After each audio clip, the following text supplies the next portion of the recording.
Thank you. That was fantastic. We'll never forget. All right. Up next, I would like to invite Akwasi, Mr. Akwasi Awua Ababio, Director of Diaspora Affairs. I heard he's here, so we're ready for him. You can go ahead and make your way up. I'm going to tell them a little bit about you. Appointed in February 2017. Oh, yes, we can do. I'm going to give him another time for a round of applause.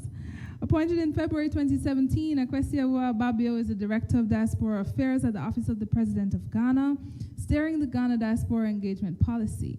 He successfully chaired the Year of Return in 2019 campaign and co-chaired the ongoing Beyond the Return initiative, aiming to enhance Ghana's tourism investment appeal and diaspora relations over a 10-year period. Ababio's extensive professional background includes over 30 years in IT with the financial and insurance sectors across Europe, including roles in Sweden, Denmark, Norway, Switzerland, and the UK, holding a master's in business systems analysis and design and a degree in accounting and finance. A lot of school, a lot of work.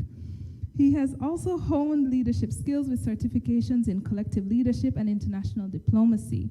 His strategic approach has significantly advanced Ghana's engagement with its global diaspora, focusing on mobilizing resources and maximizing the country's development through diaspora talents and investments. That's incredible. Welcome, Mr. Ababio. Thank you for being here. Thank you, MC, for the occasion, a lovely occasion. Let me begin by saying good afternoon. And I'm very excited to be in your midst for this afternoon. When the team came into the office to invite me for this occasion, I deemed it my responsibility. I deemed it part of what I've been put there in the office of the president to do, to respond. And I'm happy I've been able to come and join you this afternoon. And please pardon me for coming in late. I think I called to tell you that I'd been called to an emergency meeting that I needed to attend at the Foreign Exchange, at the Foreign Affairs Ministry. This is why I've not been able to come on schedule. But it was never going to be, it was better to be late than never. And I'm glad I'm here with you. I think I've been lucky, despite coming late, to have heard MCC stroke speech maker say so much about the movement, and also have been lucky to have listened to the prof just now and to have been so enlightened, both about repatriation,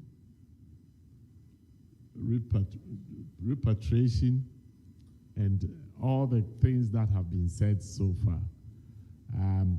I sit in the office of the president to do advocacy on behalf of the Diaspora Affairs.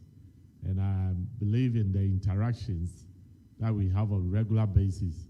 I've had the opportunity of meeting several of you and facilitated some of the things that you needed to do whilst, relocating to Ghana. Among which, and perhaps prominent among everything, is how to make sure that you regain your citizenship. I've never seen it as getting a Ghanaian citizenship for the, but it is always a case of restoration of citizenship. Because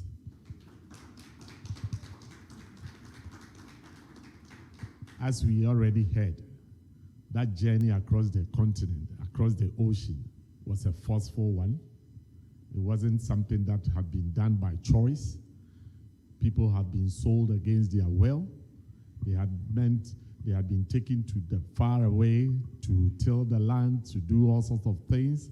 They were never considered as humans.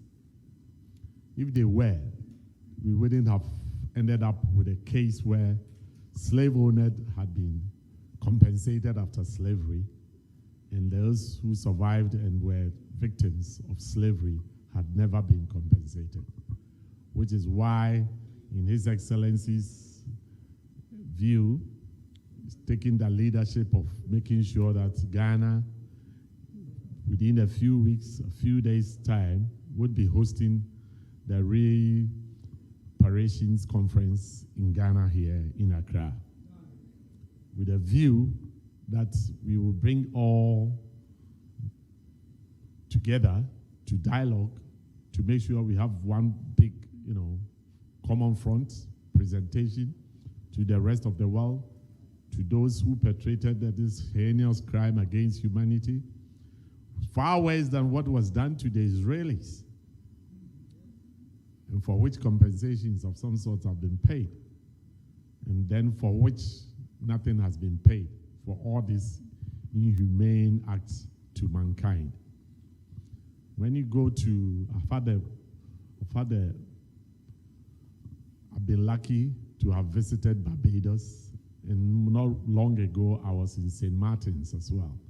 So at least in the CARICOM, in the Caribbean, I've had the opportunity to see firsthand how people lived over there, and the knowledge that they have been since then been trying to put together, because it was a steady tour on reparations and how they are all working hard to get all the facts and the research work together to enable us to present this common front that we are just about to embark on in Accra. I think it's, for record purposes, let me say that this conference is not going to be the first one. There have been reparation conferences in the past, famous among which was the one in Durban, the Durban Declaration, and then subsequently, even last year, in 2022, there was one in Accra, which was an initiative that largely came through from America.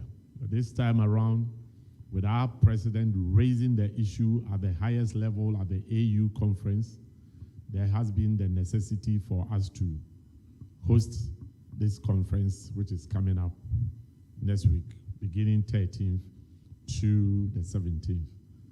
And I think it's going to really, bring us to the fore as to what we are doing in terms of the work, the research, the legal issues that need to be looked at, the opportunities, the avenues, and all the things that we have to be, taken into consideration as we march towards that big ask, which is the asking for reparation.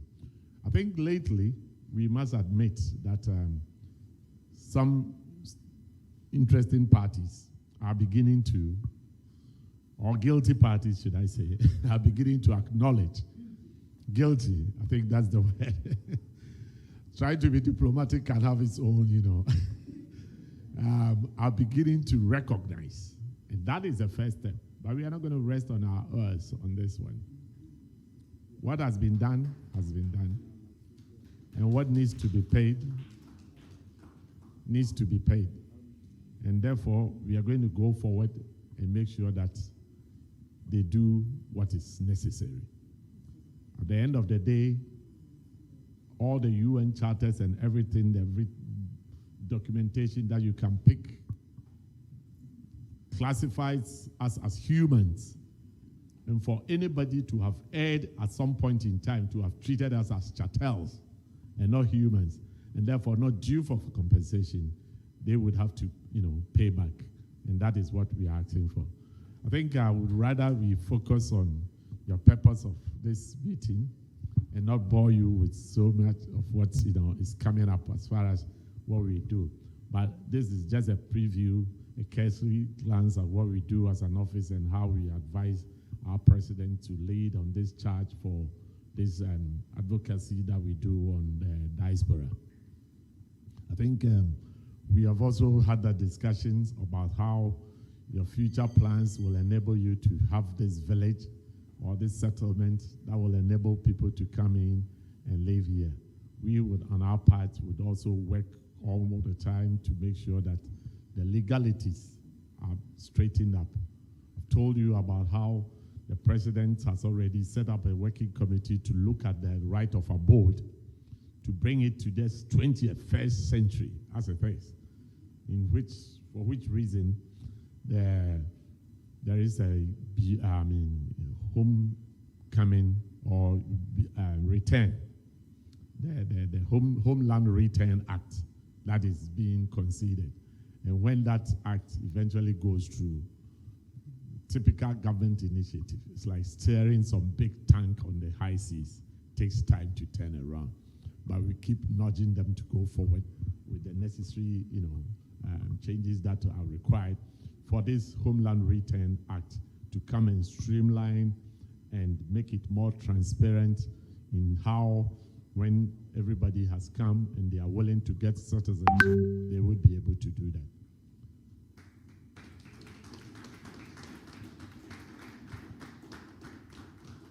In the meantime, the office remains available for those who are looking to regularize their residents to come through.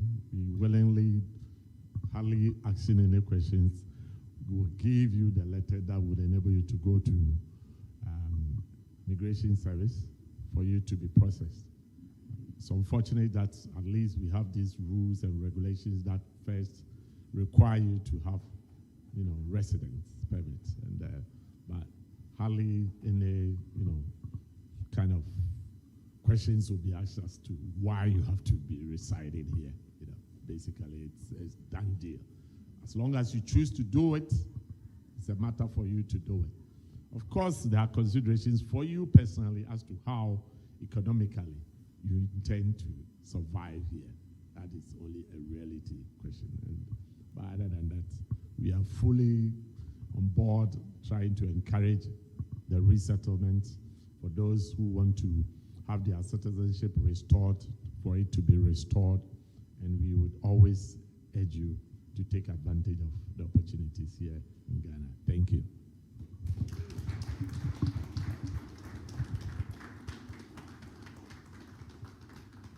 Thank you so much.